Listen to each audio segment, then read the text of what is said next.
Na minha humilde opinião, e também usando dados e gráficos, a bolsa de valores brasileira está barata. E eu digo isso usando um indicador que se chama PL, que é o preço dividido pelo lucro. Esse indicador, a gente tem é uma conta mesmo, uma divisão. Então eu pego o preço de uma ação, vamos supor, uma ação, sei lá, da Ambev, R$ 10. E eu divido esse preço pelo lucro anual daquela ação. Vamos fingir aqui, né, tô colocando um valor errado, mas vamos supor que o lucro por ação da Ambev em um ano, nos últimos 4 trimestres, né, ali nos últimos 12 meses, tenha sido de R$ 2 por ação. Então o que que a gente faz? A gente pega os R$ 10, divide por esses 2. 10 dividido por 2 é 5. 5. 5 o quê? Anos. O resultado dessa conta dá um número de anos. Que são esses 5 anos? O tempo que você vai reaver o teu dinheiro. Então, assim, se eu paguei 10 na ação da Ambev e eu sei que ela lucra R$ 2 por ação a cada ano, você concorda que no primeiro ano eu vou ter 2 de lucro, no segundo eu vou ter 4, no Exato, terceiro eu vou ter 6. Ou seja, em 5 anos, aquela ação lucrou os R$ 10 que eu paguei nela. Eu tive esse exato. retorno financeiro, certo? Sim, Boa. Dado isso, então a gente usa o PL para ter uma noção de em quantos anos, se eu investir numa determinada ação, eu vou ter o meu capital de volta. A gente pode usar isso para tudo, para renda fixa, para os fundos imobiliários, para tudo a gente pode usar o preço dividido pelo retorno financeiro que vai dar essa conta. O PL da Bolsa Brasileira, antes de estourar a pandemia em 2020, estava em 24 vezes, ou seja, 24 anos, e as pessoas comprando na euforia. Quando estourou a bolsa do Covid, você lembra que a bolsa de valores foi dos 120 mil pontos que ela estava para 69 mil Até pontos, menos, bateu 65, acho. 65 mil pontos. Quando a bolsa chegou em 65 mil pontos, no mínimo, sabe quanto estava o PL da bolsa de valores? 12.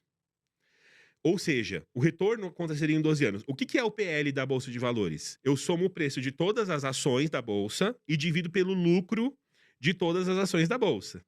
Se eu fizer isso, pegar toda o Ibovespa lá, pegar todo o preço e dividir por todo o lucro que essas empresas fazem, tava dando 12. Num cenário que tava todo mundo: "A bolsa caiu, a bolsa tá barata, vamos Vai comprar". falir. Tá bom. Aí a bolsa subiu, né, para os 129 mil, bateu agora, caiu, né, para os 120 mil. Sabe quanto está o PL da bolsa ontem? Quanto estava? 8. Então, as empresas brasileiras, elas começaram a lucrar muito mais agora nesse último período, né, no último semestre, no último um ano, 2 anos, sei lá. O preço ainda não acompanhou esse lucro. Então, quando você tem um lucro maior, né, e o preço não acompanha, o PL ele diminui. Então, você tem um PL hoje menor do que naquela época da pandemia, quando tinha estourado, que estava todo mundo falando para você comprar. Exato. E hoje as pessoas estão, não, porque o risco. Então, assim, exato. Quando a gente. Por que o preço não acompanhou o lucro, né? Você vê as empresas do Brasil lucrando e o preço não acompanhou. Existe um risco político, existe um risco do governo ir lá fazer alguma besteira, ter uma inflação no real, né? O governo pode se alinhar lá, o Lula vai lá e fala do Hamas, vai lá, fala de Israel, fala da Rússia, fala da China. Isso aqui coloca o país num determinado nível de risco, né, para os investidores de fora, que o pessoal de fora não entra no Brasil com o peso que deveria e o preço das nossas ações não sobe. Então você vê, as empresas estão lucrando, o desemprego está caindo, né? E você vê essa melhora no lucro das empresas e você não viu ainda o preço das empresas subir. Isso é um fato. Então, assim, que eu acredito para o futuro, né? Você pode ser otimista ou pessimista. Se a gente for otimista, hoje, lá nos Estados Unidos, a taxa de juros dele está num recorde, 5,5% ao ano. Eles estavam aumentando, né? Eles vieram nos últimos 2 anos aumentando a taxa de juros dele para controlar a inflação dos Estados Unidos. Então, 5,5% ao ano. O investidor de fora, o capital aí do mundão, a galera que está querendo investir, né? Os bilhões que tem aí nos fundos de pensão do mundo todo. Eles vão investir no Brasil, que paga 10% ao ano de Selic, na Bolsa Brasileira, ou eles vão lá nos juros dos Estados Unidos de é, 5,5% ao ano em dólar, Pela segurança em dólar, você vai ficar nos Estados Unidos, você não na vai se maior arriscar, economia né? do mundo. Você não vai se Você não arriscar. vai se arriscar. O Brasil é 30 vezes. Os Estados Unidos é 30 vezes mais seguro. Ele é 30, a economia é 30 vezes maior que a do Brasil. Então, quando você. É 30 vezes mais seguro, porque é 30 vezes maior. Então, assim, é óbvio que, pela segurança, eles vão compensar. Não é só o retorno, né? Igual a galera que vai lá e investe no 102% do CDI sem ver o risco do banco. O pessoal do capital no exterior faz a mesma coisa. Qual que é o país que tá...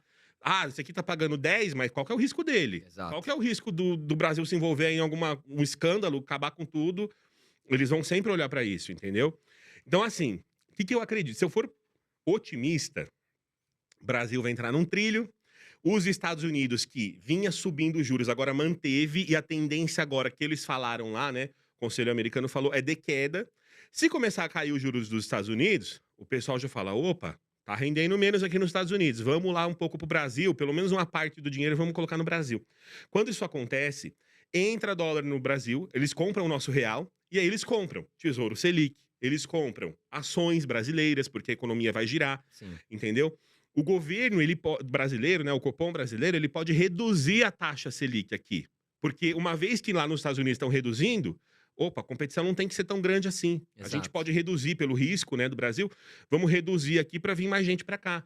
Reduzindo a Selic aqui, a nossa bolsa vai subir. O PL não vai continuar 8. Então, hoje está 8.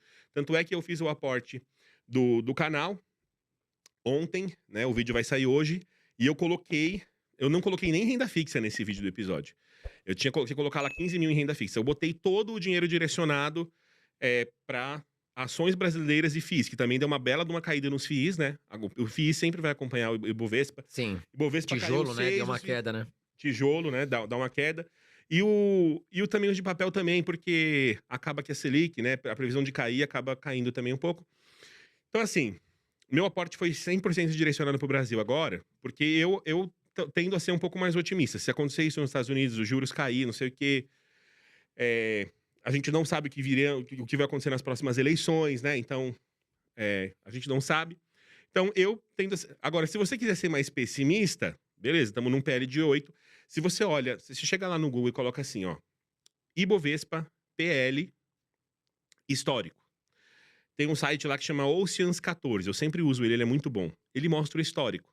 Sempre que a Bolsa Brasileira estava em 8, depois subiu. Sempre que a Bolsa Brasileira estava acima de 20, depois caiu. É uma regra, gente. Porque a média é 15, se eu não me engano, né? A média acho que fica ali em 15. A dos Estados Unidos, a média é 20. Porque lá, a expectativa de lucro é maior. As empresas são de tecnologia, Sim. né? Então, eles pagam um PL um pouco maior. Pela segurança. Então, você vê, né? Faz sentido. Um país mais seguro, com empresas mais sólidas, vai ter um retorno mais demorado, Sim. de 20 anos, em vez do Brasil. Vai ter um crescimento um pouco menor, mas mais sólido, né, Diego? Exato. Então, assim, trazendo essa análise puramente com esses números, né? Eu tendo a confiar que a Bolsa Brasileira está ainda barata.